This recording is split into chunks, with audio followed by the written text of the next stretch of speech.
제가 27절부터 읽도록 하겠습니다. 이때에 그분의 제자들이 와서 그분께서 그 여자와 말씀하시는 것을 보고 이상히 여겼으나 아무도 무엇을 구하시나이까 어찌하여 그녀에게 말씀하시나이까 하고 말하지 아니하더라. 여자가 자기 물 항아리를 버려두고 자기 길로 가서 도시로 들어가 사람들에게 말하되 와서 내가 행한 모든 일을 내게 말한 사람을 보라. 이분은 그리스도가 아니냐 하니 이에 그들이 도시에서 나와 그분께로 오더라. 그 사이에 그분의 제자들이 그분께 간청하여 이르되 선생님이여 잡수소서 하거늘 그분께서 그들에게 이르시되 내게는 너희가 알지 못하는 먹을 양식이 있느니라 하시니 그러므로 제자들이 서로 이르되 누가 그분께 잡수실 것을 가져다 드렸는가 하매 예수님께서 그들에게 이르시되 내 양식은 나를 보내신 분의 뜻을 행하며 그분의 일을 끝마치는 것이니라. 너희가 말하기를 아직 넉 달이 남아있고 그 뒤에 수확할 때가 이르겠다 하지 아니하느냐? 보라, 내가 너희에게 이르노니 너희 눈을 들어 밭들을 보라. 그것들이 이미 희게 되어 수확하게 되었도다. 거두는 자가 싹을 받고 영원한 생명에 이르는 열매를 모으나니 이것은 뿌리는 자와 거두는 자가 다 함께 기뻐하려 함이라. 이 점에서 한 사람이 심고 다른 사람이 거둔다 하는 그 말이 참되도다. 내가 너희를 보내어 너희가 수고하지 않은 것을 거두게 하였나니 다른 사람들은 수고하였고 너희는 그들의 수고에 참여하였느니라. 여자의 말이 내가 행한 모든 일을 그분께서 내게 말하였다 하고 증언하므로 그 도시의 많은 사마리아 사람들이 그분을 믿더라. 이에 사마리아 사람들이 그분께 와서 그분께 간청하여 그분께서 자기들과 함께 머무를 것을 구하니 그분께서 거기에 이틀을 머무르시매 그분의 말씀으로 인해 더욱 많은 사람이 믿고 그 여자에게 이르되 우리가 이제 우리가 믿는 것은 내 말 때문이 아니니 이는 우리가 직접 그분의 말을 들었고 이분께서 참으로 세상의 구원자 그리스도이신 줄 알기 때문이라 하였더라. 아멘. 잠깐 기도하겠습니다. 하나님께서 우리가 구원받을 수 있도록 다양한 방편으로 일해 주시고 또 우리가 마침내 복음을 들을 수 있도록 전도자를 허락해 주시고 또 우리가 믿을 그리스도 예수님을 우리에게 허락해 주셔서 진심으로 감사드립니다. 이 시간 하나님 말씀을 전할 때 성령님께서 저와 사랑하는 성도님들 사이에 함께 하셔서 이 말씀을 통해 주님이 주시는 귀한 메시지들을 들을 수 있도록 인도해 주옵소서. 저는 부족하지만 하나님의 영광을 위해서 사랑하는 성도들에게 복이 되도록 이 말씀이 바르게 증언되기를 원하오니 도와주시고 함께해 주옵소서. 예수님의 이름으로 기도합니다. 아멘. 수도 없이 전투를 목격한 한 해병대원 한 사람이 이런 얘기를 한 적이 있습니다. 최전선에 있는 군인들은 음식 때문에 불평한 적이 없다. 여러분 이해하시겠습니까? 왜 음식 때문에 불평을 안 하죠? 사느냐 죽느냐가 문제인데 근데 그분이 그렇게 해서 덧붙여서 이런 말을 했어요. 급식줄에 서서 제일 투덜대는 사람은 전쟁터에서 멀리 서 있는 군인이다. 요즘 후방에 가니까 후방에서 지낼 때는 왜 메뉴가 이래? 그렇죠? 근데 전쟁터에서는 그런 거 고민 안 한다는 거죠. 뭐가 중요한 문제예요? 사느냐 죽느냐. 그게 중요한 문제죠. 생사가 걸린 싸움에서 무엇이 중요한지를 알고 또 무엇은 무시할 수 있는지를 이렇게 정확히 보게 되는 법이죠. 여기 전쟁에 대한 말씀 드렸는데 전도가 전쟁은 아닙니다. 그러나 그 원리는 비슷한 부분이 있습니다. 사실 편견이나 소소한 일들에 얽매여서 뒤로 물러가기를 좋아하다 보면 수확하는 거 있죠. 전도의 열매를 얻는 거 있죠. 가능해요? 가능하지 않아요. 가능하지 않죠. 어려운 일이 된다라고 하는 거죠. 주님은 자신의 제자들을 부르실 때요, 어부로 부르셨어요. 근데 물고기 낚는 어부입니까? 사람을 낚는 어부죠. 추수꾼으로도 부르셨어요. 근데 열매를 거두는 추수꾼들입니까? 아니죠. 여기 보세요. 4장에 보면 36절에 거두는 자가 싹을 받고 뭐라고 되어 있어요? 영원한 생명에 이르는 열매를 모으나니. 4장 36절에 찾으셨습니까? 영원한 생명을 얻게 될 사람들을 모으는 게 추수라는 거죠. 그러면 이 어부나 추수꾼이다라고 하는 것은 뭐하고 관계가 있는 그런 명칭입니까? 전도하고 관계가 있는 거예요. 사람을 주님께로 인도하는 것과 관계가 있는 명칭이다라고 할 수 있는 거죠. 사실 불평과 원망이 많고 감사가 사라지고 신앙생활에 있어서 영적으로 내리막길을 걷는 것처럼 느껴지고, 그러면 여러분에게 한 가지 추천합니다. 오늘 말씀에 의지해서. 자, 후방에 있는 군인은 탓할 게 많죠. 그러나 최전선으로 가면 그거 한다고 그랬어요? 안 한다고 그랬죠. 똑같아요. 여러분의 신앙이 영적으로 다운이 되고 또 뭔가 불평이 생기고 감사가 사라진다면 최전선에 뛰어드는 군인처럼 한 사람의 혼을 주님께로 인도하려고 하는 그런 일들을 위해 기도를 시작하고, 그런 일들을 위해 어떤 시도를 하고, 그런 일들을 하는 사람을 돕고 협력하고 하는 데에 함께 시작해 보시라는 거죠. 그러면 절대 그런 함정에 연연해하거나 마음이 빠져서 시간을 허비하거나 그런 법이 없게 될 거라는 거죠. 오늘 이 본문은 우리에게 추수라는 그림을 통해 전도에 관한 교훈을 주고 있습니다. 그러므로 저는 오늘 이 본문을 통해서 전도에 대해서 여러분하고 살펴보기를 원해요. 크게 제가 두 가지를 보려고 하는데, 전도에 방해가 되는 겁니다. 처음에는 전도에 방해가 되는 거. 그 다음에는요, 이 전도에 관한 예수님의 교훈을 여러분하고 함께 살펴봤으면 좋겠습니다. 자, 전도에 방해가 되는 것들이 무엇인지 먼저 한번 생각해 보죠.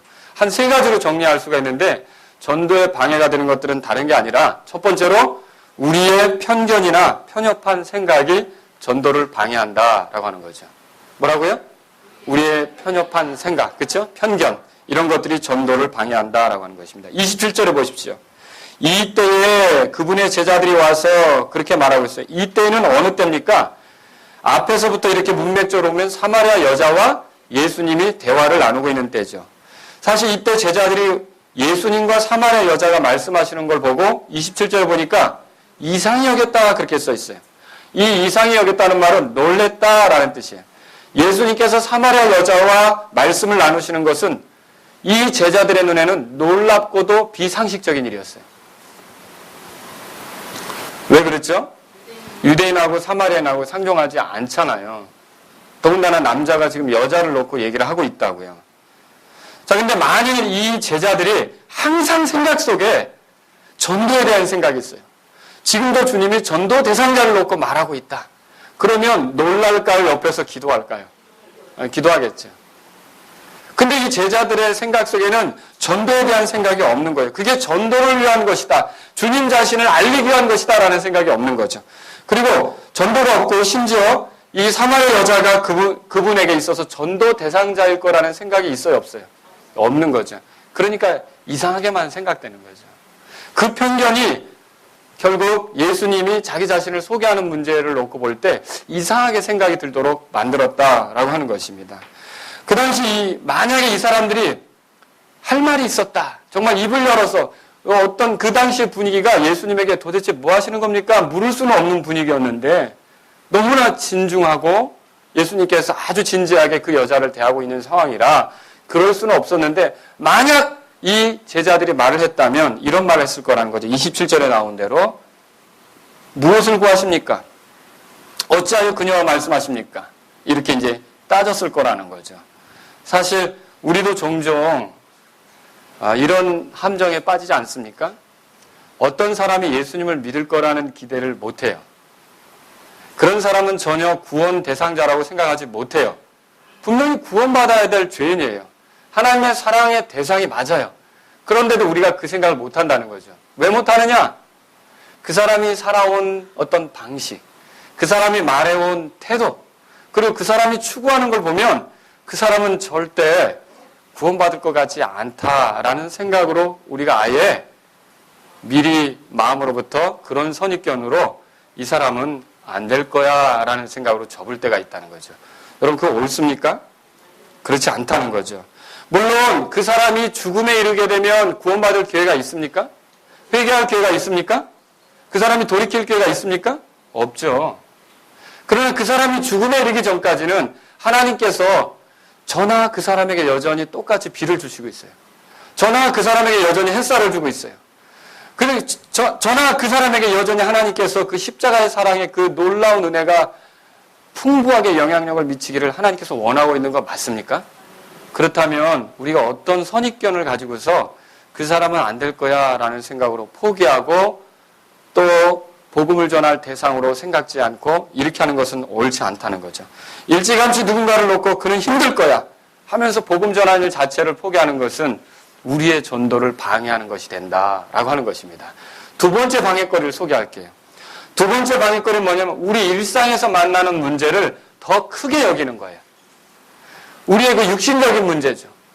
쉽게 말하면 먹고 사는 문제, 사람과의 관계 문제, 이 세상의 문제를 더 크게 여기다 보면 결국은 어떻게 하느냐? 전도의 방해를 받게끔 되어 있습니다.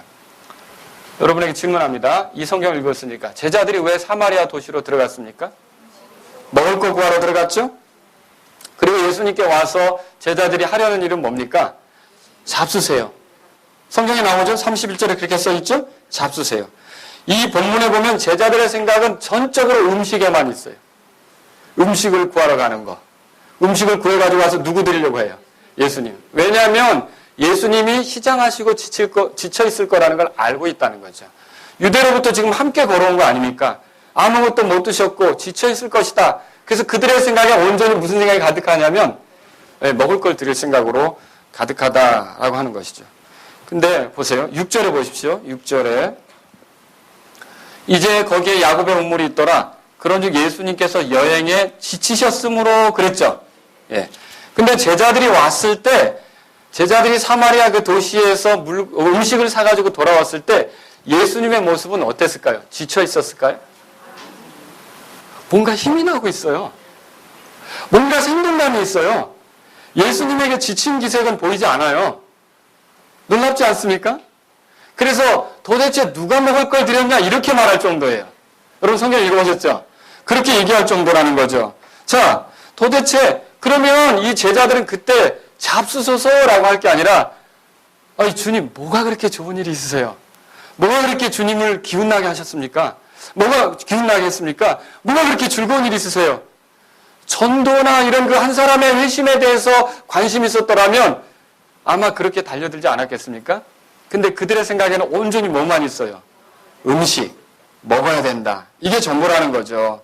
자, 여러분이 누군가 예수님을 영접했을 때 그 소식을 들으면 기쁨이 있습니까? 여러분 정상이에요, 그거.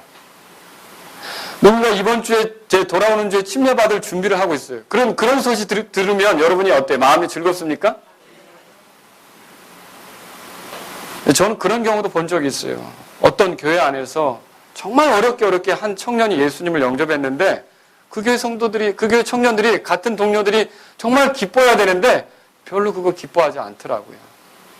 근데 그들의 관심이 뭐냐 보니까 거기에 있는 게 아니라 육신적인 문제에 관심이 있기 때문에 그럴 수밖에 없다는 거죠. 사실 그게 상처가 되더라고요. 이렇게 기쁜 일을 놓고서 이럴 수밖에 없다니 상처가 되더라고요. 여러분, 누군가 예수님을 받아들였다는 소식 이거 계속 여러분 듣고 싶습니까? 누가 예수님을 영접해서 이제 침례 받으려고 한다 이 소식 계속 듣고 싶습니까? 우리는 이런 열망이 있는지 보자는 거죠. 이런 열망이 없는 까닭은 왜 이런 열망이 없느냐? 이런 열망 없으면 문제예요. 이런 열망이 없는 까닭은 우리의 삶에 육신적인 욕구나 필요나 문제가 더 크게 보이기 때문에 이런 열망이 없을 수 있다는 거죠. 그럼 여러분은 전도할 수가 없어요. 한 주간의 삶이 몹시 바쁘게 지나가고 처리해야 될 일들이 많고 신경 쓸 일도 많습니다. 그리고 조금이라도 더 벌어야 하고 그리고 또 먹어야 사는 거 아닙니까? 그 틀린 말 아닙니다. 그러나 아무리 그렇다 할지라도 우리가 복음 전한 일에 대한 열망이 사라져서는 안 되는 거죠. 이 열망이 사라져 있다면 우리는 문제예요. 오늘 이 시간 우리가 우리의 직장 동료 중에 어떤 사람을 주님께로 이끌고 싶어서 정말 기도하고 있는지, 또 우리의 어떤 동네에 사는 이웃을 주님께로 이끌고 싶어서 어떤 것을 계획하고 있는지 한번 돌아보자는 거죠. 만약 그런 것들이 우리에게 잊혀지고 있다면 이 제자들처럼 똑같이 먹고 사는 문제에만 온전히 몰입한 그런 사람일 수 있다는 거죠. 그런 경우는 전도의 열매가 나오기가 어려워요. 전도가 방해받을 수가 없다는 것이죠. 그래서 오늘 이 시간 여러분이 최근에 누군가를 위해 전도를 위해서 기도를 한 적이 언젠지 돌아보시고, 누군가에게, 저희 집사람이 어제는 그러더라고요. 우리 그 열집이 살아요. 열집이 살아요. 그 열집이 사는데 계단에 청소하는 거, 또 여러 가지 정화조 치는 거, 이걸 하필이면 저희 집사람이 그거를 이제 담당자가 됐어요. 그래서 돈을 거들어 다녀요. 근데 어젯밤에는 그러더라고요. 저랑 거들어 다니면서 전도지를 하나씩 줄까? 이렇게 이제 생각을 하더라고요. 우리가 항상 그러한 어떤 누군가에게, 그냥 이렇게 이웃으로 사는 게 끝나는 게 아니라 나를 만났으면 나를 통해서 예수님을 알 기회가 와야 되는데, 이 직장의 동료가 나를 만났으면 나를 통해 예수님을 알 수 있는 기회가 와야 되는데, 이런 열망이 있느냐는 거죠. 육신의 문제가 전부가 되면 결국 우리의 전도를 방해받는다. 이거 깨달으시기 바랍니다. 세 번째로 한번 생각해 보죠. 또 뭐가 방해합니까? 우리의 여유와 내일로 미루려고 하는 이 습관이 결국은 전도의 방해가 돼요. 여기 보십시오. 예수님이 이렇게 말씀하십니다. 35절 찾아서 다 같이 읽겠습니다. 35절 읽겠습니다. 너희가 말하기를 아직 넉 달이 남아있고 그 뒤에 수확할 때가 이르겠다 하지 아니하느냐. 보라, 내가 너희에게 이르노니 너희 눈을 들어 밭들을 보라. 그것들이 이미 희게 되어 수확하게 되었도다. 자, 제자들은 사마리아 왜 들어갔습니까? 사마리아 마을로 왜 들어갔습니까? 양식을 구하러 들어갔죠. 먹는 문제가 더 중요했죠. 그런데 여기 성경에 보면 예수님은 제자들이 알지 못하는 다른 양식이 있었어요. 32절에 보세요. 32절 같이 읽겠습니다. 시작. 그분께서 그들에게 이르시되 내게는 너희가 알지 못하는 먹을 양식이 있느니라. 자, 사실 사마리아 마을로 양식을 사러 갔어도 간 게 문제가 아니에요. 양식을 구하는 게 문제가 아니에요. 여러분이 직장에 안 다니면 뭐 먹고 사시려고 그러세요?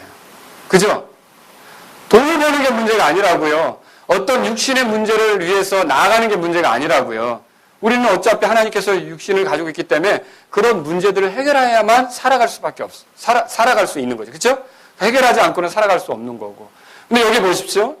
이 사마리아 도시로 이 제자들이 들어갔다 할지라도 거기서 이들이 해야 될 거는 우리가 메시아를 지금 모시고 여행 중이다. 이분은 오시기로 되어 있던 분이다. 이분에 대해서 한번 들어보지 않겠냐? 빵 좀 줘. 빵 사고. 잔돈 치르면서 거스름 이렇게 빵값 주면서 내가 이 메시아를 모시고 왔는데 이분이 나사렛 분이시다.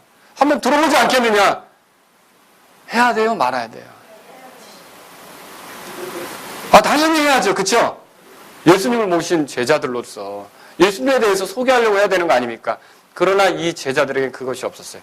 그래서 이 제자들이 빵만 사가지고 온 그 도시로 결국은 누가 들어갑니까?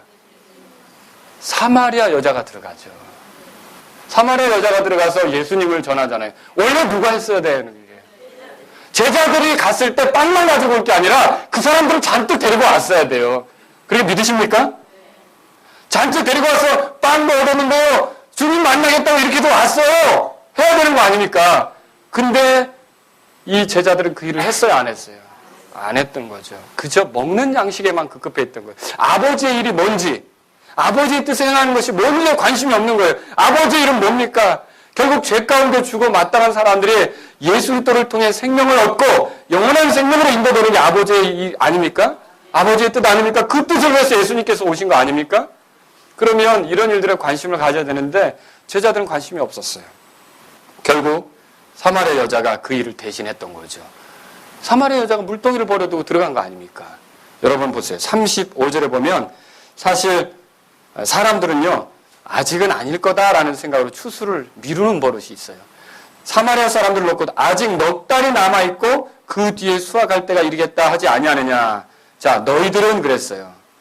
여러분, 그러나 예수님 뭐라고 말합니까? 너희 눈을 들어 밭들을 보라. 그것들이 이미 희게 되어 수확하게 되었도다. 그렇게 했죠? 어떤 성경학자들은 아마 몰려오는 사마리아 사람들이 흰 옷을 입지 않았을까? 그래서 흰 사람들이 오니까 봐라, 휘어져 추수하게 되었다. 이렇게 얘기하는 분도 있는데 여기서 말하는 건 이 사람들이 예수님을 받아들일 수 있을 만큼의 그 준비가 되어진 그런 사람들이라는 걸 생각해 볼 수 있다는 거죠. 여기 35절에 보면 너희가 말하기를 이라는 말이 있고요. 내가 너에게 이르노니 라는 말이 있어요. 이 두 대조되는 소절을 여러분 비교해 보세요.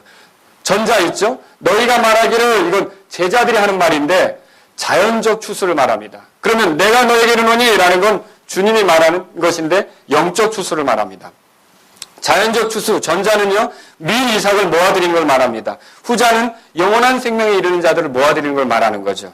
자, 여기 이미라는 단어가 성경에 나와요. 거기 보면 한번 보세요. 한번 찾아보시겠습니다. 임이라는 단어가 여기 나오는데 35절 끝에 보세요. 너희 눈을 들어 밭들을 보라. 그것들이 뭐라고 돼 있어요? 이미 희게 되어 수확하게 되었도다. 이건 뭐예요? 수확할 때가 도래되었다라고 예수님께서 선포하시는 거죠. 마태복음 9장으로 가보세요. 마태복음 9장. 보통 통상적으로 이 가나안 지방에서 어떤 씨를 뿌리고 나면 한 넉 달은 적어도 지나야 추수 때가 되지 않느냐 이런 말을 한다는 거죠. 아직은 추수 때가 아니다. 이런 표현을 쓸 때 넉 달이 지나야 추수 때가 되지 않느냐 이런 표현을 쓴다는 거죠. 그러나 예수님은 뭐라고 말씀하시는 거예요? 지금 밭이 휘어졌다. 수확할 때가 됐다라고 말하는 거죠. 마태복음 9장에 보면 끝에 이런 말이 있어요. 37절에 같이 읽겠습니다. 37절 38절 시작. 이에 그분께서 자기 제자들에게 이르시되 진실로 수확할 것은 많되 일꾼들이 적으니 그러므로 너희는 수확하시는 주께 기도하여 그분께서 자신의 수확밭에 일꾼들을 보내실 것을 청하라 하시니라. 수확된데 부족한 게 뭐예요? 거두는 자죠. 그래서 제자들이 기도해야 될 게 있다 그랬죠. 수확밭에 일꾼들을 더 많이 보내달라고. 여러분도 이 땅이 지금 이미 주님과 함께 수확대가 시작되었다는 걸 믿으십니까? 그러면 우리가 이런 기도, 수확밭에 일꾼을 더 보내주십시오라는 기도를 우리의 삶 속에 가지고 있다면 우리가 누군가에게 복음을 전하는 일을 뒤로 미뤄서는 안 된다는 거죠. 자꾸만 미루는 거 나중에 되겠지 이렇게 생각하는 것들이 결국 전도에 있어서 방해가 된다라고 하는 것이죠. 제가 그 기회를 놓친 경우도 있어요. 예수님에 대해서 전해줬어야 되는데 라고 기회를 놓친 경우도 있다고요. 어렸을 때부터 같이 이렇게 같은 교회에서 살아왔던 청년이 있었어요. 이 청년은 결혼도 못하고 20대 나이에 이제 암을 앓게 됐죠. 암을 앓게 돼서 여의도에서 이런 그 병원에서 치료를 받으면서 머리에 뭐 쓰고 있고 이렇게 하는데 우연히 만났어요. 근데 제가 그때 그 사람에게 복음을 전할 수 있었어야 되는데 그 일을 하고 있는 중이었고 일하다가 만났고 그래서 다음 기회에 한번 얘기를 해야겠다는 생각을 가지고 물러섰는데 그 이후로 못 만나게 됐어요. 그리고 얼마 있다가 친구들로부터 장례식을 한다는 소리를 들었던 거죠. 근데 제가 그 일이 있은 후로 상당히 마음이 불편하더라고요. 힘이 들고 여러 가지로. 이게 벌써 한 20여 년 전의 일입니다. 여러분도 어떻게 보면 중요한 기회인데 자꾸 미루다가 하나님께서 우리에게 하라고 주신 일들을 놓칠 수 있다는 거죠. 절대로 그런 일이 있어서는 안 되겠다는 것이죠. 주님을 의탁하면서 우리가 기회를 주실 때 주님을 전하려고 하는 저와 여러분들이 될 수 있기를 주의 이름으로 바랍니다. 자, 전도에 대해서 이제 예수님이 뭐라고 가르치는지 그럼 봅시다. 이런 방해거리가 많은데 우선 편견이나 편협한 생각이 전도를 방해한다고 그랬습니다. 일상에서 만나는 문제에 더 크게 몰입하는 것도 전도를 방해한다고 그랬습니다. 아직은 아니라고 여유를 부리는 것도 전도를 방해한다고 그랬습니다. 이제 예수님께서 전도에 대해서 뭐라고 가르치는지 보십시오. 예수님은 사마리아로 들어오신 까닭이 있어요. 요한복음 4장에 보면 거기 4절에 반드시 사마리아를 통과해야 하겠으므로 그렇게 돼 있죠? 예. 그러면 이때 이 반드시에는 사마리아 여자를 영원한 생명으로 인도하려고 하는 계획이 있으세요. 맞죠? 단지 사마리아 여자뿐만 아니라 이 사마리아 여자를 통해서 사마리아 마을의 도시에 사는 사람들도 주님께서 인도하시고자 하는 계획이 있으세요. 결국 이 반드시 사마리아로 들어가야 하겠다는 계획은 어떤 계획이 있으신 거냐면 이 여러 사람들을 주님께서 영원한 생명으로 인도할 계획을 가지고 계셨던 거죠. 뿐만 아니라 이걸 보여주면서 자기 제자들에게 전도에 대해서 가르치고 싶으셨던 거예요. 실제로 전도가 어떤 것인지를 소개하기 위해서 사마리아로 들어가신 것과 같다는 거죠. 여러분, 누군가를 올바른 길로 인도하는 이 전도에 대해서 지금 예수님이 뭐라고 가르치는지 한번 보죠. 여기도 세 가지로 정리할 수 있어요. 첫 번째로요, 누군가를 올바른 길로 인도하는 것은요, 그리스도인들의 삶을 존재케 하는 원동력이라는 거죠. 원동력입니다. 31절 보세요. 요한복음 4장 31절. 그 사이에 그렇게 돼 있죠? 그 사이에는 사마리아 여자가 사마리아 마을로 들어갔고 사람들이 몰려오는 그 사이를 말합니다. 그죠? 여기 31절에 이에 그들이 도시에서 나와 그분께 왔다. 그렇게 돼 있죠? 그리고 이제 30절에 그렇게 돼 있죠. 그리고 39절에 사람들이 와서 어떤 일들이 벌어졌는지가 이제 쭉 나오는데 그 사이에 있었던 일이에요. 이때 예수님께서 그 제자들에게 뭐라고 말씀하셨냐면 내게는 너희가 알지 못하는 먹을 양식이 있다. 그렇게 말씀하셨어요.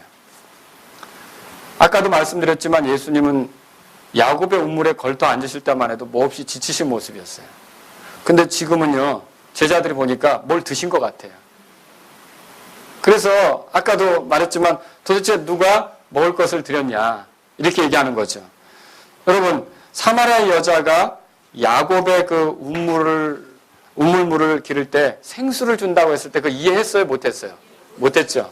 똑같이 먹을 것에만 집착한 이 사람들이 너희가 모르는 양식을 내가 있다, 내게 있다. 그럼 이해가 갔어요? 못했어요?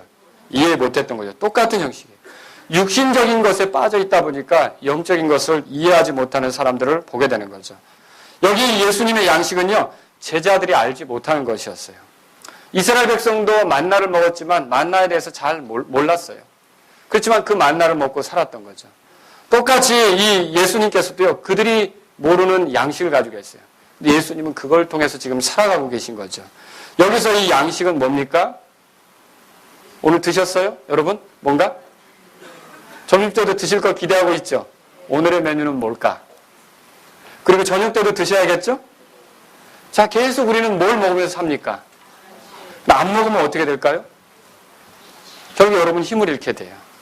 그래서 저희 아버님이 항상 어렸을 때부터 저에게 하시는 말씀이 끼니를 걸러서는 아니 되느니라. 때를 놓쳐서는 아니 되느니라. 여러분, 우리가 왜 이 양식을 취합니까? 그래야 여기서 힘이 나는 거죠. 그래야 우리가 살아가는 거라는 거죠. 이 생각을 하고 예수님을 힘나게 했던 거, 예수님을 즐겁게 했던 거, 예수님을 살아갈 수 있게 했던 것이 뭔지를 한번 보자는 거죠. 그건 다른 게 아니에요. 그건 뭐냐면 33절에 보세요. 34절에 예수님께서 그들에게 이르시되 내 양식은 뭐라고 그랬어요? 나를 보내신 분의 뜻을 행하며 그분의 일을 끝마치는 것이니라. 여러분, 그러면 여기 아버지의 뜻은 뭡니까? 나를 보내신 아버지의 뜻. 또 아버지께서 하라고 하시는 이 일은 뭡니까? 이게 뭐냐는 거죠. 만약 예수님께서 이 아버지께서 보내셔서 하라고 하신 일에 관심이 없고 그리고 이 아버지의 일들이 성취되는 것에 관심이 없다면 그 보내신 의미가 있는 겁니까? 없는 겁니까? 보내신 의미가 없는 거죠. 예수님이 적어도 아버지께 보냄을 받았다면 아버지의 뜻에 관심이 있고 아버지의 일이 성취되는 걸 원하는 게 마땅한 거 아닙니까? 그것이 예수님에게 힘이 되는 것이고 그것이 사는 목적을 성취해가는 것이고 그것이 즐거움이 된다라고 말하는 것이죠. 여러분, 그 아버지의 뜻에 관심이 없고 그 일에 대해서 무관심하다면 예수님은 보내신 목적에 대해서 무의미하게 되는 거예요. 구약의 성도들 가운데 시편 40편 8절에 보면 이렇게 말한 분이 있어요. 오 나의 하나님이여 내가 주의 뜻을 행하기를 기뻐하오니 참으로 주의 법이 내 마음속에 있나이다. 자, 저는 여러분에게 묻고 싶어요. 정말 주님의 뜻을 행하는 것이 우리에게 있어서 간절한 원함이고 주님의 일에 동참하는 것이 우리에게 있어서 간절한 갈망이 되고 있는지 한번 묻고 싶은 거예요. 그 사람들은 어떤 사람들입니까? 그 사람들은 지금 양식을 취하고 있는 사람과 같다는 거죠. 요한복음 6장에 펴보세요. 요한복음 6장. 요한복음 6장 38절에 보세요. 나는 내 뜻을 행하려고 하늘로부터 내려오지 아니하고 누구가 하신 말씀이에요? 예수님이죠. 나를 보내신 분의 뜻을 행하려고 내려왔느니라. 그러면 아버지의 뜻이 뭐냐는 거죠. 나를 보내신 아버지의 뜻은 이것이니 곧 그분께서 내게 주신 모든 것 중에 내가 하나도 잃지 아니하고 마지막 날에 그것을 다시 일으켜 세우는 것이니라. 그럼 아버지의 뜻은 뭡니까? 죄 많은 사람들이 멸망하는 게 아니라 그 죄 많은 사람들이 구원의 기회를 얻어서 예수님을 통해 생명을 얻고 마지막 날에 영광스럽게 일어나는 거 아닙니까? 이것을 위해서 수고하는 것이라는 거죠. 자, 그래서 죄와 저주와 사망과 사탄의 권세에서 벗어나 영원히 주님과 함께 주님처럼 살게 되는 것. 이게 그렇게 되도록 이끌어주고 돕는 것이 아버지의 뜻이란 말이죠. 사마리아 여자 사건과 연결해 보면 사마리아 여자가 영원한 생명에 이르게 되는 게 아버지의 뜻이에요. 그리고 또 사마리아 마을 사람들, 사마리아 그 수가 도시 사람들이 예수님을 통해서 영원한 생명에 이르게 되는 것도 아버지의 일이 성취되는 것이라는 것이에요. 만일 우리 중에 누가 지금 이 예수님을 통해 누군가를 영원한 생명으로 인도하는 일에 대해서 관심이 없다. 잘 들으십시오. 있으세요? 그런 것을 위해 기도가 사라졌다. 그런 것을 위해 어떤 것을 계획하지도 않는다. 그런 것을 위해 어떤 일들을 시도하지 않는다. 여러분이 교회 전도 시간에 참여하는 것만 얘기하는 게 아니에요. 여러분과 제가 어떤 일들이 바빠서 전도 시간에 못 나올 수도 있어요. 그러나 우리의 삶 자체에서 아예 지금 내가 예수님을 믿고는 있지만 누군가 구원받도록 기도가 없어요. 누군가 구원받도록 어떤 계획도 안 해요. 누군가 그 생명을 누리도록 어떤 그 시도도 하지 않아요. 어떤 마음도 없어요. 그럼 여러분은 잘 아셔야 돼요. 그런 사람들은 지금 어떻게 되느냐면 양식을 취하지 않고 있다는 뜻이에요. 여러분이 날마다 하루 세 끼를 드실 수 있어요. 직장에서 점심 드시러 나갈 수 있다는 거죠. 하지만 이 양식은 취하지 않고 있어요. 세상 사람들이 알지 못하는 양식이에요. 이 당시 제자들도 알지 못하는 양식이에요. 그러나 예수님이 취하셨던 양식이죠. 예수님이 취해서 힘을 얻었던 그 양식이죠. 그 양식을 우리는 취하지 않고 있는 중이라는 거죠. 그 양식은 결국 하나님의 뜻을 행하는 양식 아닙니까? 그걸 취하지 않고 있다면 대답해 보세요. 우리가 이 양식, 먹는 것을 이렇게 게을리한다. 그러면 제대로 먹지 않는다. 그럼 분명히 병이 생기게끔 돼 있죠. 의사들을 찾아가면 의사 선생님들이 요즘 잘 드십니까? 묻잖아요. 물론 안 묻는 분도 있겠지만. 그런데 왜 그래? 먹는 게 중요하지 않습니까? 그렇죠? 근데 저와 여러분들이 제대로 이 영적 양식을 취하지 않는다면 영적인 생활이 어떻게 될까요? 지치게 돼 있어요. 까칠해지게 돼 있어요. 낙심하게 돼 있어요. 위축되게 돼 있어요. 영적으로 풍요를 경험하지 못하게 돼 있다는 거죠. 어쩌면 내가 영적으로 내리막길로 걷고 있는 것이 바로 이 양식을 취하지 않기 때문이라는 거죠. 그래서 우리가 영적으로 감사가 사라지고 기쁨이 사라지고 주님 모시는 즐거움이 없고 그리고 어떻게 보면 하늘의 소망도 사라지는 것 같고 믿지 않는 사람과 별반 다를 바 없이 그렇게 살아오고 있다면 내가 이 양식을 제대로 취하고 있는지를 돌아보자는 거죠. 만일 이 아버지의 뜻을 위해서 수고하고 기도하고 누군가를 생명으로 인도하는 일에 내 마음이 지금 아무것도 움직이지 않고 있다. 기도하지 않고 있다. 그럼 오늘 좀 드세요. 이 양식을 취하실 수 있기를 주의 이름으로 바랍니다. 여러분이 뜨셔야 돼요. 그래야 기운을 내죠. 그래야 살죠. 그래야 더 하나님 앞에 소망을 가지고 걷죠. 근데 이 양식을 여러분이 물리친다면 분명히 단언컨대 여러분들의 저의 영적 삶은 점점점 말라갈 거예요. 저 마르는 거 걱정하죠. 많이 드시라고. 여러분 많이 드세요. 무슨 양식을 드셔야 합니까? 바로 영적인 양식. 하나님의 뜻을 성취하는 일을 위해서 여러분이 시간을 내고 기도하고 이렇게 된다는 걸 기억하시기 바랍니다. 누군가를 올바른 길로 인도하는 것은요. 하나님께서 하신 일에 동참자가 되는 거예요. 두 번째로 드리는 말씀이에요. 34절에 여기 요한복음 4장 34절에 그분의 일 이렇게 나오죠. 이 그분의 일은 다른 게 아니라 35절부터 나오는 내용을 보면 수학하는 거예요. 사람들을 주님께로 인도하는 거죠. 수학하는 일이라는 거죠. 사실 수가라는 사마리아 도시에 이르렀을 때 제자들은 전도에 대해서 전혀 생각을 못했다고 그랬죠. 그들의 말을 듣고 예수님을 존중할 거라는 기대도 못했던 거죠. 그 사마리아 사람들이 예수님을 믿을까? 따를까? 그 생각 못했던 거죠. 근데 사마리아 사람들의 상태는 희어진 상태에 있다. 그렇게 말한 거죠. 필요한 건 뭡니까? 거둬들이는 자가 필요해요. 한번 보세요. 36절에. 거두는 자라는 말 찾으셨습니까? 예, 거둬들이는 자가 필요한 거죠. 하나님께서는 수확을 위해서 뿌리는 자를 두시고 거두는 자를 두셔요. 예수님과 그 제자들이 들어가서 거기서 뭔가를 거둔다면 거기에는 이미 누군가가 뿌렸다는 뜻 아닙니까? 누가 뿌렸겠습니까? 우린 잘 몰라요. 그러나 구약의 대언자들이나 혹은 침례자 요한 혹은 침례자 요한의 제자들이 가서 영향을 미치고 메시아에 대한 소식들을 주고 뿌렸을 수 있다라고 하는 거죠. 상식적으로 생각할 때 여기 보면 한 사람이 심고 다른 사람은 거둔다. 37절에 그런 말이 있죠. 예, 이게 왠지 불공평하게 들리기도 해요. 뿌리는 자가 심는 자가 거둬야 되는 거 아닌가 우리는 이렇게 생각한다는 거죠. 38절을 보세요. 내가 너희를 보내어 너희가 수고하지 않은 것을 거두게 하였나니 다른 사람은 수고하였으나 너희는 그들의 수고에 참여했느니라. 자, 사마리아에 들어가서 이 사람들 제자들은요 누군가 이미 수고한 것을 거두게 될 것이다 라고 하는 것이죠. 만일 제자들이 거두게 된다면 씨를 뿌리는 사람들은 손해를 보는 겁니까? 아니죠. 왜 씨를 뿌려요? 수확하기 위해서 씨 뿌리는 거 아닙니까? 근데 내가 못 거뒀지만 다른 사람들이 거두어서 기쁨을 누리게 되면 그 맛을 보면 씨 뿌리는 자도 같이 기뻐하는 거 아닙니까? 여기서 우리가 다 함께 기뻐하려 합니다 라고 하는 주의 말씀을 찾을 수가 있어요. 여러분 찾으셨습니까? 예, 다 함께 기뻐하려 합니다. 36절에 나오죠.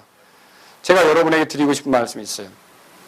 어떻게든지 씨를 뿌리든지 거두는 것이든지 다 하나님의 일에 동참자가 되는 것이며 다 함께 기뻐하는 것이라는 사실을 여러분이 기억하시기 바랍니다. 어떤 증거의 기회도 결코 시간을 낭비하거나 헛되게 보내는 것은 아니라는 거죠. 초대교회에서 있었던 예루살렘의 핍박 때 사람들이 흩어져서 사마리아 고을로 들어가서 많은 사람들이 주님을 알게 되는 거 여러분 경험하셨죠? 그렇죠? 읽어보셨잖아요. 자, 그런 사건들이 있기까지 또 예수님의 제자들이 들어가서 한 일들이 있다는 거죠. 아마 이 당시에도 예수님과 예수님의 제자들이 들어갔지만 다 모두가 예수님을 환영하고 믿지는 않았을 거라는 거예요. 믿는 사람들은 거둬들이는 거고 믿지 않는 사람들은 뭐 한 것과 같아요? 씨 뿌리는 것과 같다라고 하는 것이죠. 여러분, 나태한 사람은 결코 추수에 참여할 수가 없어요. 추수는 이미 시작됐어요. 우선 여기 사마리아 여자의 회심이 있었고 사마리아 여자의 말을 듣고 나온 사람들의 이 반응을 보면 거둬들인 거나 마찬가지죠. 전도서 한번 찾아보세요. 전도서 11장. 전도서 11장.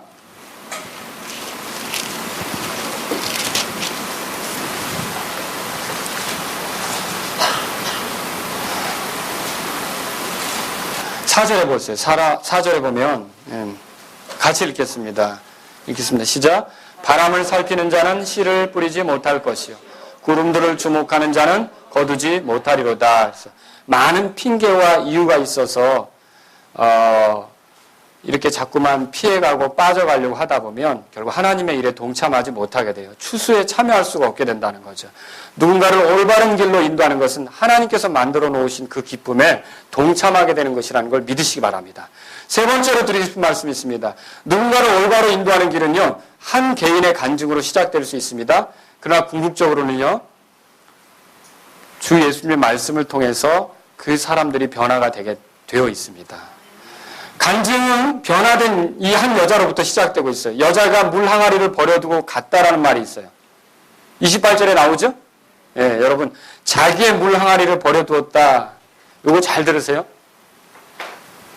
이제 물 항아리를 내려놨다. 그리고 도시로 들어갔다. 이 말은요, 물은 마셔도 되고 안 마셔도 되는 게 돼버렸어요. 여러분 이해하시겠습니까? 지금 물이 급한 게 아니에요. 더 중요한 게 뭐가 됐습니까? 예수님을 알리는 것이 되었다라고 하는 거죠. 그럼 이 여자가 이 물 항아리를 내려놓을 수 있었던 건 무엇 때문입니까? 더 좋은 물을 만났어요. 생수를 만났어요. 누굽니까? 예수님을 만난 거죠. 여러분, 진짜 구원받은 사람들에게 이런 간증이 있다는 거예요. 뭐냐면요, 예수님이 중요하기 때문에 나머지는 먹어도 되고 먹지 않아도 되고, 나머지는요 가져도 그만 안 가져도 그만, 나머지는요 거기 있어도 그만 없어도 그만, 그거 봐도 그만 안 봐도 그만. 여러분 이런 거 맞습니까? 근데 세상 사람은 어떻게 살아요? 반드시 먹어야 하고 반드시 봐야 하고 반드시 가야 하고 반드시 거기 있어야 하고. 예수님을 믿게 되면 나타나는 변화가 이거라는 거죠. 물동이를 내려놓을 수 있어요. 여러분과 제가 정말로 구원받게 되면 나머지는 이제 덤으로 사는 거죠. 예, 주시면 누리고 가져가도 찬송이고. 맞습니까? 이게 우리의 삶. 그리고 중요한 건 있어요. 하나님의 이 구원받고 남아있다면 하나님의 일에 동참자가 되었으니 서둘러서 예수님을 알려서 누군가가 주님께로 오도록 하고 싶은 거죠. 이게 변화된 사람의 특징이라는 거죠.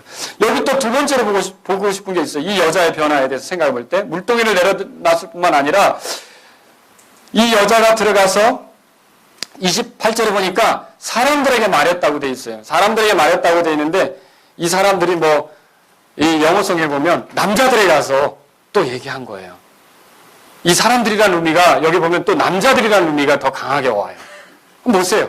어떤 백성들, 이 도시의 뭐 시민들이 아니라 그 남자들에게. 근데 여러분, 이 여자는 남자들이 어디에 모였을지 더 잘 아는 여자 같아요. 그래서 갔는데 여기 와서 내가 한 남자를 만났는데 이분이 하면 다른 남자들이 뭐라 할 거예요? 또 누구한테 반한 거야? 또 누구한테 홀려가지고 그래? 이럴 거 아닙니까? 그런 비난이 있을 수도 있는데 이 여자는 이제 그게 아무런 문제가 안 되는 거예요. 예, 개의치 않는 거죠. 정말 중요한 분을 만났고 나도 죄인이고 이 남자들도 다 죄 가운데 살았거든요.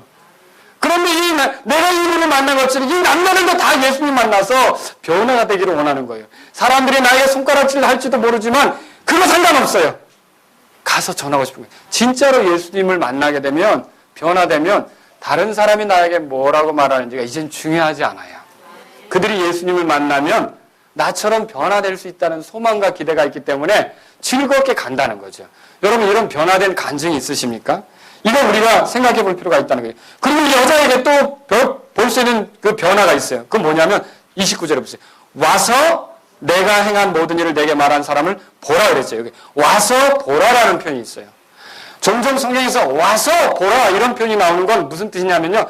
강하게 거기에 대한 확신을 가지고 얘기하는 거라는 거죠. 예. 한번 봐라! 이거 진짜다! 이거 사실이다! 정말 강한 확신을 가지고서 이렇게 얘기하는 거죠. 그럼 이 여자의 마음속에는 이 예수님에 대한 신뢰와 확신이 있는 거라는 거죠. 메시아를 만났다. 여러분, 그래서 변화된 사람은 이런 간증을 할 수 있는 것이다 라고 하는 거죠. 결국 그래서 이 사마리아 사람들이 여자의 말을 듣고 예수님께 왔습니다. 자, 30절에 보면 그들이 도시에서 나와 그분께 오더라 그랬죠. 요한이 이 표현을 쓸 때도 도시에서 나와 그분께 왔다. 수가라는 도시에서 나와 그분께 왔다. 그렇게 돼 있죠. 우리가 이 표현을 사마리아 전통과 이런 관습으로부터 벗어나와 주님께로 향하는 그런 모습을 의도적으로 비춰주려고 하는 이런 요한의 그런 생각들을 볼 수 있다는 거죠. 여기 보면 47절부터 42절까지 예수님께서 사마리아에 거하시는 일이 기록되어 있어요. 사실 이거는요, 제자들에게도 놀라운 일이지만 사마리아 사람들에게도 놀라운 일이에요. 사마리아 사람들이 유대인 보고 여기 좀 지내시죠. 이런 일은 쉬운 일이 아니거든요. 놀라운 일이에요. 그 예수님께서 그들과 함께 유하셨던 것은 그들을 영원한 생명으로 인도하기 위해서 그렇게 하셨던 거죠. 결과적으로 어떤 일이 벌어졌어요? 41절에 보세요. 그분의 말씀으로 더욱 많은 사람이 믿었다. 그렇게 돼 있죠. 39절에 많은 사람 찾으셨습니까? 39절에 많은 사람인데 41절에 뭐라고 돼 있어요? 더욱 많은 사람 이렇게 돼 있죠. 결과는 더욱 좋았습니다. 수확이 풍성했다는 거죠. 모든 사마리아 사람들이 다 예수님을 받아들이지는 않았을지라도 많은 사람들이 예수님께로 돌아오는 그런 기회가 생겼다라고 하는 거죠. 저는 전도에 있어서 예수님이 주시는 세 번째 교훈을 드리고 싶어요. 그건 뭐냐면요. 모든 전도자들은 자신의 삶을 통해 변화된 것을 보이면서 예수님에 대해서 선포하려고, 하나님 말씀을 선포하려고 해야 된다는 것이죠. 간증으로 시작하지만 결국 말씀을 통해서 사람들이 변화되기 때문에 말씀을 주려고 하는 것이 우리의 자세가 되어야 된다는 것을 기억하시기 바랍니다. 여러분, 그래서 결론적으로 저는 오늘 이 말씀을 통해서 이제 두 가지만 더 말씀을 드리고 끝내려고 합니다. 자, 첫 번째는 이거예요. 누군가를 생명으로 인도하는 일은 양식을 먹는 것과 같다라는 거죠. 좀 더 많이 드시고 좀 찌시기 바랍니다. 제 말의 의도를 이해하시겠습니까? 여러분, 뭘 하라는 것입니까? 영적으로 건강해 사는 길이 뭐예요? 그리스도를 힘나게 하는 일이 뭐예요? 드시라는 거죠. 뭘 드시라고 하는 겁니까? 세상 사람들이 알지 못하는 양식을 드시라는 거죠. 이 세상 사람들이 알지 못하는 양식은 뭡니까? 아버지의 뜻을 행하는 거죠. 아버지의 일을 성취하는 거죠. 그게 뭡니까? 사람을 생명으로 이끄는 추수라는 거죠. 이런 일들을 할 때 분명히 저와 여러분들이 기운이 날 줄로 믿으시기 바랍니다. 그냥 도대체 뭘 먹었길래 저렇게 얼굴이 힘이 나 보이지? 뭘 했길래 저렇게.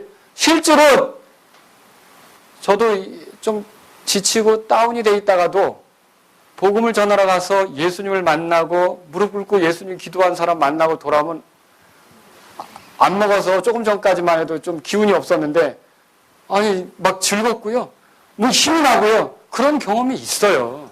여러분 그런 경험 있으십니까? 그런 경험 있으시면 한번 손 들어보세요. 예. 있죠? 그러면 또 드시라는 거죠. 그때만 들고 옛날에 잘 먹었는데 이럴 게 아니라는 거죠. 지금도 이 양식을 취해서 영적으로 더 건강해질 수 있기를 주의 이름으로 바랍니다. 복음 전하는 일에 소홀한 것은 양식을 취하지 않는 것 같아요. 건강을 기대할 수 없어요. 사마리아 한 도시로 들어가는 목적은 사람들마다 달랐어요. 저는 좀 아쉬운 게 그래요. 예수님의 제자들이 그 도시로 들어갈 때 예수님의 제자들은 어떻게 보면 신학생 같아요. 성경을 배우는 학도 아닙니까? 하나님 말씀을 배우는 학도 아닙니까? 근데 뭐하러 들어갔어요? 사마리아 도시로. 빵 사러. 근데 사마리아 여자는요. 예수님이 양식으로 삼은 걸 그 여자도 양식으로 삼고자 그 도시로 들어갔던 거죠. 놀랍지 않습니까?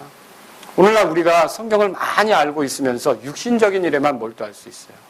이 여자가 물동이를 내려놨다는 걸 보세요. 그들은 양식을 들고 드세요 하지만 이 육신적인 것으로만 해결하려고 하지만 이 여자는 그 물동이를 내려놓고 지금 생수를 소개하러 들어간 거 아닙니까? 오늘날 우리에게 힘이 되는 건 뭐냐는 거죠. 바로 이렇게 이 양식을 취할 줄로 알 때 저와 여러분이 힘이 날 줄로 믿으시기 바랍니다. 그거예요. 그래서 직장에 들어갈 때, 지나갈 때, 사람을 만날 때, 새로운 것을 배울 때 육신적인 게 전부가 아니라 어떻게 하면 주님을 드러내고 간증하고 주의 말씀을 전해서 생명을 나눌 수 있도록 할까? 이것이 저와 여러분의 추구가 될 수 있기를 주의 이름으로 바랍니다. 두 번째로 드리고 싶은 말씀이 있습니다. 누군가를 생명으로 인도하는 일은요, 수확하는 것과 같아요. 아무리 많은 결실을 한다 할지라도 거두어들인 자는 씨 뿌리는 자의 수고가 없었으면 가능해요? 못해요? 못하죠. 이 사실을 알아야 돼요. 그래서 사실은 어떤 사람이 100만 명을 주님께로 인도했다. 사실 그 사람 혼자의 수고가 아니라는 거죠. 누군가 씨를 뿌렸고 그는 거둬들이기만 한 거죠. 그래서 많은 사람을 주님께로 인도한 사람들이 가져야 될 마음의 자세가 있어요.